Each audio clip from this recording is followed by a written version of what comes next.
वो जो universalization coherence की बात स्वामी विवेकानंद जी ने कही थी इस भारतीय संस्कृति के आधार पे, वो इसमें प्रकट रूप में दिखाई पड़ती है।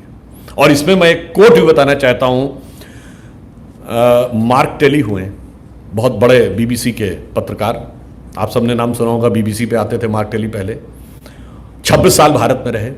उन्होंने 2019 में द इक्वेटर मैगजीन में सितंबर में एक बात लिखी, बड़ी मज़ेदार। उन्होंने कहा Muslims in India are the luckiest. Y?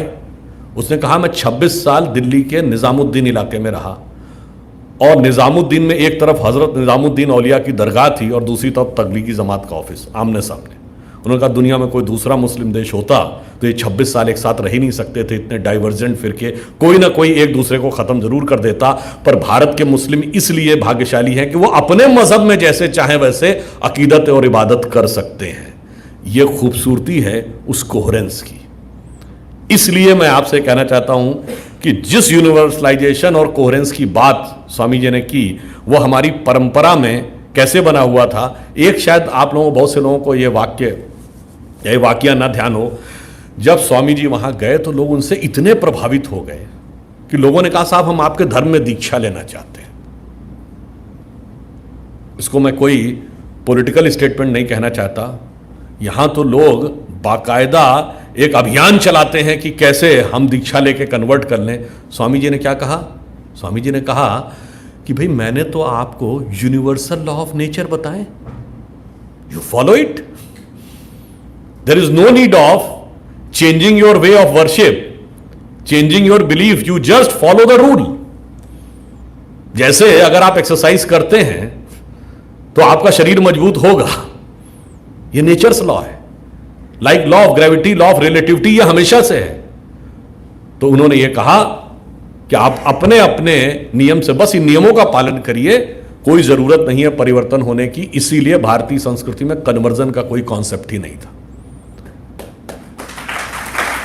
Gita में भगवान कृष्ण ने क्या कहा? स्वधर्मे निधनम श्रेयो पर धर्मो भयावह। अपने अपने धर्म का पालन करो। इसीलिए उन्होंने कहा कि अगर आप एक उसमें कंपार्टमेंटलाइज हो जाएंगे, जो शिकागो में उन्होंने कहा, तो फिर क्या होगा? वायलेंस, डेथ, एक दूसरे के साथ संघर्ष, सारा कॉन्फ्लिक्ट, जिसे आज सैमुअल हंटिंगटन कहता क्लैश ऑफ सिविलाइजेशन। वो क्लैश ऑफ सिविलाइजेशन से बियॉन्ड जाके कोहेरेंस ऑफ सिविलाइजेशन आएगा। तो उसके लिए बस केवल उनका वो 1893 का वो वक्तव्य पढ़ लीजिए, आपको कोहेरेंस ऑफ सिविलाइजेशन का आधार नजर आ जाएगा। Because we are the only culture in the world which doesn't believe in conversion. That's why India is the only major country in the world which never went for invasion. हमने कभी चाहा ही नहीं कि दूसरे पे कब्जा कर ले। हमने तो कहा अपने पे कब्जा करो, अपने मन पे नियंत्रण करो, दुनिया पे नियंत्रण करने की आवश्यकता नहीं है। तो हमारे एक फंडामेंटल थॉट में अंतर था, और उस थॉट प्रोसेस से को जब तक हम नहीं समझेंगे, स्वतंत्रता की सार्थकता हमें दिखाई नहीं पड़ेगी। अब यहां मैं एक और बात कहूंगा। कोई कहेगा जी यार तो आपने सारी बातें फिलॉसफिकल कह दी, रियलिटी में कहां है? अब रियलिटी में भी आपको बात बताता हूं, ऐसा नहीं है। जब आप इन विचारों से प्रेरित हुए तो जानते क्या परिवर्तन आया? आपको पता है कि भारत को पहला नोबेल पुरस्कार कब मिला था? सीवी रमन इफेक्ट के लिए, फिजिक्स के लिए। पर यह भी हाफ ट्रूथ है। He was not the first Indian who got the Nobel prize. He was the first non European, non white who got a Nobel prize in any branch of fundamental science. Bharat ने दिया। और आज दुनिया में 21st century में सबसे बड़ी scientific discovery क्या मानी जाती है? हिग्स बोसॉन, गॉड पार्टिकल, जो सन लेबोरेटरी में खोजा गया। हिग्स बोसॉन दो साइंटिस्टों के नाम पर है, इंग्लैंड के पीटर हिग्स और भारत के सत्येंद्र नाथ बोस, उनके नाम पे बोसॉन है। तो पहला नॉन वाइट से लेके आज सबसे साइंटिफिक डिस्कवरी तक भारत का प्रभाव दिख रहा है। तो ऐसा नहीं है कि हम सिर्फ सैद्धांतिक बात कर रहे हैं। आज आप बताइए, एक मतलब थोड़ा सा ऑन द लाइटर नोट एक बात कह देता हूँ। एक बार क्या हुआ कि मैं टीवी डिबेट में था, तो पाकिस्तान से एक पत्रकार बैठी थी। अमेरिका ने उनको एड कट करने का उस दिन डिसीजन लिया तो जानते क्या बोले, कहते नहीं हमको भारत से कुछ नहीं चाहिए, अमेरिका से कुछ नहीं चाहिए, उनको चाहिए होगा। तो मैंने कहा आज अमेरिका में आप देखिए, एक बीच में अगर आपको ध्यान हो, एक बड़ा आरोप चला था कि गूगल के ऊपर आप भिखारी टाइप करते थे तो इमरान खान की फोटो आ जाती थी। तो पाकिस्तान ने यह एलिगेशन लगाया कि गूगल का चीफ इंडियन है, सुंदर पिचाई, इसलिए ये इंडिया के द्वारा मैनेज्ड है। तो उन पत्रकार महोदया ने मुझे टीवी के ऊपर ये आरोप लगाया। तो मैंने कहा आपको पूरी बात ही नहीं पता है, सिर्फ गूगल का चीफ इंडियन नहीं है, माइक्रोसॉफ्ट का चीफ भी इंडियन है। हमने कहा मास्टर कार्ड का चीफ भी इंडियन है, पेप्सी की चीफ इंदिरा नूई वो इंडियन है, सिटी बैंक का चीफ इंडियन रह चुका है। हमारे यहां बहुत सारी चीजों के चीफ हैं। और आपके यहां क्या है? लश्कर तैयबा का चीफ है, जैश ए मोहम्मद का चीफ है, अल-कायदा का चीफ है। ये अंतर क्यों है? अरे एक ही तो थे, बाई रेस एक हैं, बाई ब्लड एक हैं, अलग हुए बस। जो स्वामी जी ने कहा था यूनिवर्सलाइजेशन के थॉट से अलग हुए, तो इतना अंतर आ गया कि आज माइक्रोसॉफ्ट ने अपना ओवरसीज सबसे पहला ऑफिस कहां खोला? All over the world, Bangalore में।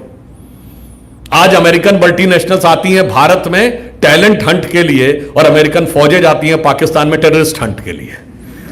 कितना बड़ा अंतर हो गया।